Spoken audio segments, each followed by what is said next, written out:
Coach, more big news coming out of the Stingrays locker room this week in that we were re-signing forward Mike Hamilton. He joined us about midway through the season last year and was a big asset, scored a goal right in his first game with us, a veteran leader that we're excited to have into this right now young locker room. Yeah, he's going to be a big part of the Stingrays next season.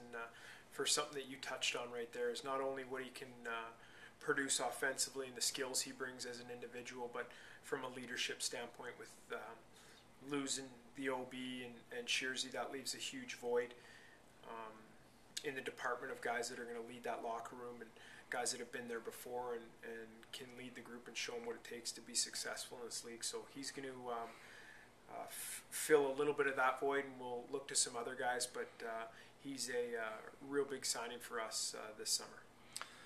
I know you've had a lot of conversations with him, and you brought him in. You have a personal relationship with him also, just growing up and playing hockey with him and from the same area where you came from. But last season he would suffer a season-ending injury, wouldn't be able to play in that last series against Kalamazoo, and it was really kind of a tough blow for the Stingrays to take. And he worked really hard all offseason. Every time I saw him at the rink, he was constantly running stairs or anything he could to keep himself in shape.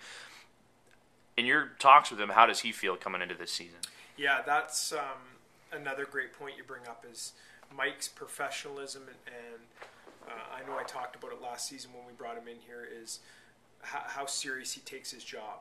And for a guy that's getting into the latter stages of his career, he trains just as hard and looks after his body just the same way he did when he was an Atlanta Thrasher draft pick and going to their development camps and trying to play in the NHL. So, yeah, his work ethic is second to none. He's been training all summer. He's tried to heal that wrist and done all the rehab with DJ Church and got his wrist strong coming back from his surgery. And you know, it was an unfortunate situation last year, nothing he could do, and I know he was really upset that he couldn't help the team down the stretch, but he's fully healed from that and in great shape and looking forward to the season.